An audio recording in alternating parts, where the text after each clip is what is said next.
नमस्ते मंडळी, राम राम मंडळी. अक्षय तृतीया 2026 या सणाच्या खूप खूप शुभेच्छा सर्वांनाच, म्हणजे यूट्यूब परिवार. चली चल. सकाळी 7 वाजलेत आणि असं वाटतं की 9 वाजल्यानंतर जो सूर्य उगवतो ना तसं अगदी म्हणजे हे झालंय, सूर्य तळपतोय.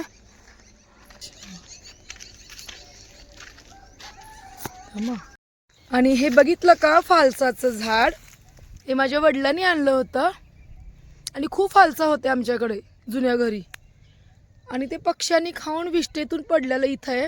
आम्हाला वाटलं की फालसा आता संपलंच, आमच्याकडे नाहीच आहे, पण आहे. गेली 2 वर्ष माझे काका आता ह्याला जपतायत, ठिबक वगैरे टाकलंय आणि इतकं यावर्षी छानपैकी त्याला फुलं आलेत, भरपूर फालसा मिळणार आहेत. आणि फालसा करवंदापेक्षा खूप छान लागतात, म्हणजे माझ्या मुलांना तर खूप आवडायच्या. सगळे इतकी आवडीने खाणारं फळ म्हणजे आमच्यातलं फालसा.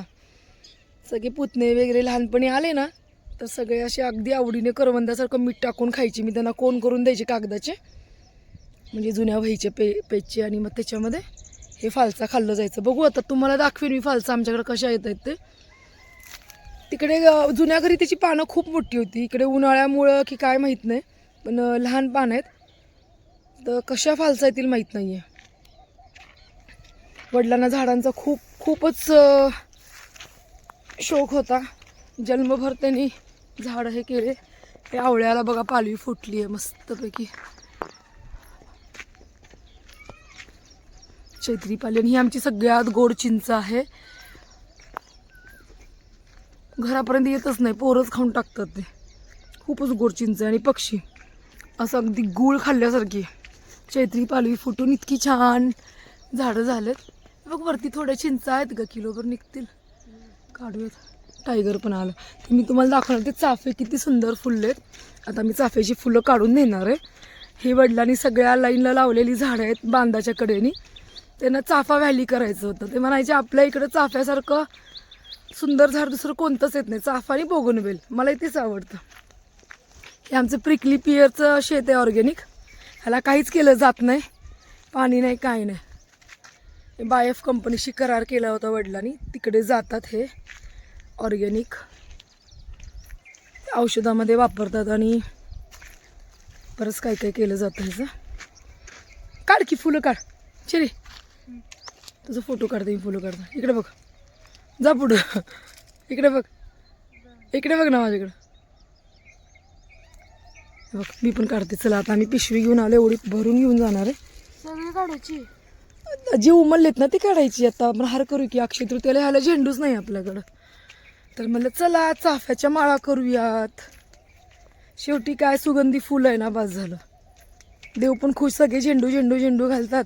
मी चाफ्याचीच माळ घालणार आहे दाराला पण, आंब्याच्या पानाबरोबर.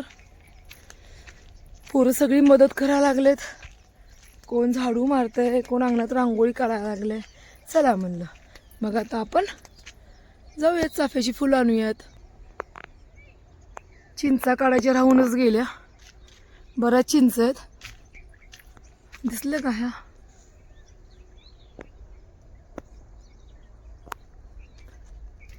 चिंच झाडायची होती. ह्या सुगीच्या कामातून आम्हाला वेळ भेटला नाही, हार्वेस्टरनी केलेला गहू माळावरचा. आता इथे नांगरायचं आहे.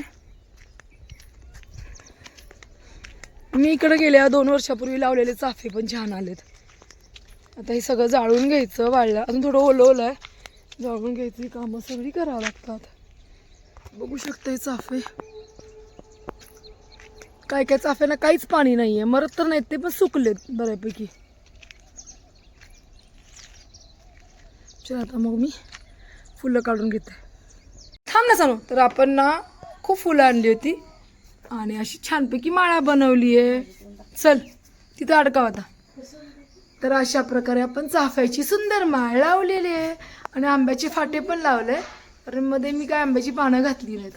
चला आता अजून एवढं मला करायचंय फुलं. भेटू पुन्हा. नमस्ते मंडळी, राम राम मंडळी, जय जिजाऊ, जय शिवराय, गुड मॉर्निंग.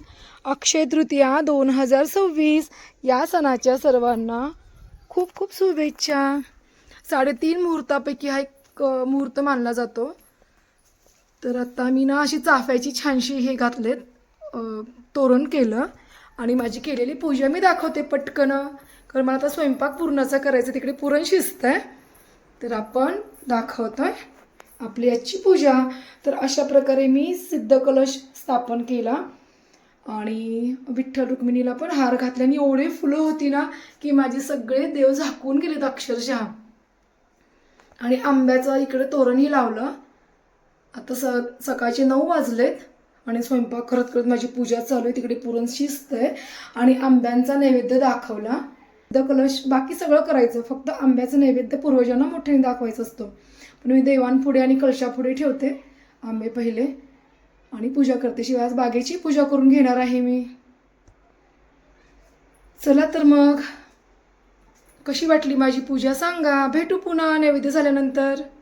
दुपारचे ना 3 वाजलेत आणि अक्षय तृतीयानिमित्त दरवर्षी म्हणजे मला जसं कळतं ना तसं आम्ही बिया लावतो. अगदी काहीच नाही झालं तर ना माझी आजी मोठा भोपळा असतो ना किंवा घेवडा हे लावायचीच. तर ते तिचं बघून बघून आम्ही तेच परंपरा पुढे ठेवली, चालू म्हटलं तरी चालेल. तर आज मी नेहमीप्रमाणे आपल्या किचन गार्डनमध्ये ज्या ज्या लागतात म्हणजे वेलवर्गीय आणि भाजीपाला ते मी लावते. माझ्याकडे बिया होत्या तर दाखवते मी आपल्याकडे काय काय. हा आहे 5 महिन्याचा घेवडा, म्हणजे जो देशी घेवडा असतो. मी सगळं शक्यतो घरी देशीच वापरते. हा भोपळा आहे. शिवाय हा आहे तो भोपळा खूप मोठा आहे, म्हणजे मागच्या व्हिडिओमध्ये पाहिले असेल आपण 5 ते 6 किलोचे भोपळे आपल्याकडे होते, त्याच्या त्या बिया आहेत. शिवाय ह्या ज्या आहेत ना ह्यासुद्धा एक भोपळ्याच्याच बिया आहेत. ह्या 3 वर्षापूर्वीचे, त्याला मी राख लावून ठेवली आहे. आणि हा भोपळा मोठा नाही लागत पण अगदी खूप चविष्ट आहे, म्हणून त्याच्या बिया सांभाळून ठेवते मी. शिवाय ही आपली देशी गवार आहे आणि ही लाल मका आहे. ताईने दिलं होतं बिया, आज म्हटलं लावून टाकूयात. आणि ही आंबाडी मी दर ह्याला अक्षय तृतीयाला आणि पाडव्याला आंबाडी लावतेच. माझ्याकडे खूप आंबाडी आहे पण लावतेच. आता बियामध्ये आहे माझी, म्हणून म्हटलं पॅकेटमधलं बी घेऊ. परत हे गाजर ठेवलं होतं मी मध्यंतरी, उन्हाळी गाजर पेरून राहिलेल्या बिया. हे टिंडा आहे, एक मिनटं. तर हे आपण लावतोय आता, आपल्या बरोबर बेंद्राला त्याची फळं मिळतात. आणि ही ककडी आहे आपली देशी ककडी, हे पण बिया टोचून घेते मी. थोड्याच बिया ठेवल्या होत्या, उन्हाळ्यामध्ये लावल्या होत्या मी त्या. आणि हे गाजर आहे, हे आपण गाजर पण छानपैकी लावून घेणार आहे. शिवाय बीट पण लावते मी थोडंसं आज. हे गाजर भरपूर झालं, 10 ग्रॅम बी असतील हे. आणि शिवाय आपण गाजराचे, देशी गाजराच्या म्हणजे हे जे टोकं असतात ना जिथून उगवतं गाजर, तेही मी परवा दिवशीच ठेवलेत कापून. आणि आंबाडी आहे, थोड्याच लावूयात आंबाड्या, आहेत माझ्याकडे खूप. पण आज लावतात ना माझ्या सासूबाई, म्हणतात की ही माझी बीज बँक, छोटीच माझी देशी बीज बँक आहे. तर आंबाडी ही लक्ष्मीचं स्वरूप मानलं जातं खेडेगावामध्ये. आणि माझ्या सासूबाईंनी मला लग्न झाल्यानंतर पहिल्यांदा सांगितलेलं, शेतातली आंबाडीची भाजी कधीही संपू द्यायची नाही किंवा कायम उगवत राहिली पाहिजे. आमच्याकडे खूप बिया पडून कायमच आंबाडी इतकी उगवते ना, वेगवेगळ्या प्रकारचे आंबाडे आहेत. पण मी लावतेच, म्हणजे आजच्या दिवशी विशेष म्हणजे लावते. तर चला आता पटकन लावून घेऊयात आणि पाणी देऊयात, बाहेर जाऊ अंगणामध्ये. शिवाय मी बीटच्याही बिया घेतल्या. ह्या बीटच्या बिया आहेत, पालकसारख्याच असतात. बीटच्या बिया ओतून घेतल्या मी इथे. आणि भेंडी पण आपण थोड्याशा बिया लावून घेतो आहे. हे किचन गार्डनच्या बिया आहेत, बास होतात पण एका फॅमिलीला. मला आणि भाभीला भरपूर होतं हे. शिवाय कधी कुणी आलं पाहुणे तर पण नाही द्यायला होतं, पटकन घेऊन करता येतं. शिवाय ही मुळा आहे, मुळा खूप उगवणार आहे म्हणून मुळा नाही लावत मी शक्यतो. खाली ना मुळ्याच्या बिया खूप उगवलीत, नको मुळा नको. चला तर आता आपण हे देवापुढे ठेवून ना त्याची पूजा करू बियाणाची आणि पेरूयात, म्हणजे टोचून घेऊयात. आपण त्याला हळदी कुंकू लावून बियाणाची पूजा करायची आणि ही परंपरा अखंड चालू राहू दे म्हणून मुलांच्या समोरही लावून घ्यायचं. मी सर्वप्रथम शेतकरी आहे, नंतर सगळं. त्याच्यामुळे माझ्या परंपरा मी कायमच आजपर्यंत जपत आली आहे, ज्या ज्या माझ्या आजीने मला शिकवल्या, आईवडिलांनी शिकवल्या. आणि तसंही आमचं परवा दिवशीपासून आम्ही मियाझाकी वगैरे आंबा लावला आहे, चालूच आहे आमचं. नारळ लावले मी तयार केलेले, बरेच झाडं म्हणजे लावलेत. चला आता आपण लावूयात. अगं बाई काय निघालं काका? कोण आहे? शौर्या काय केलंस तू? अरे वेड्या शौर्या, ओलं कशाला केलास? खुरपं घेऊन ये मागचा. खुरपं घेऊन ये, बिया लावायचे. ए मुलांनो, चेरी श्रेया चला इकडे या. इकडे पटकन. हे बघ हे काय काय माझ्याकडं. अरे आपण अक्षय तृतीयेला नेहमी बिया लावतो का नाही? आठवतं का चेरी गेल्या वर्षी आपण आंबे लावलेले त्या तिथे? तर आता आपण लावतो ह्या बिया ह्या वर्षी. चला लावूयात. मला खुरपं आणून दे. तुम्ही लावू नका, फक्त बघा मी कशा लावते. पोरांनो थोडीशी मदत करा मला. अरे इथं मी हे मांडव चढवण्यासाठी केलेलं आहे. लावते शोरीन सगळं पाईप कडून पाणी पाणी केलंय. शिवाय ना 2-3 दिवसापूर्वीपासूनच माझं अक्षय तृतीया चालू झालंय. हे झेंडूचे तराव लावलेत. हा मी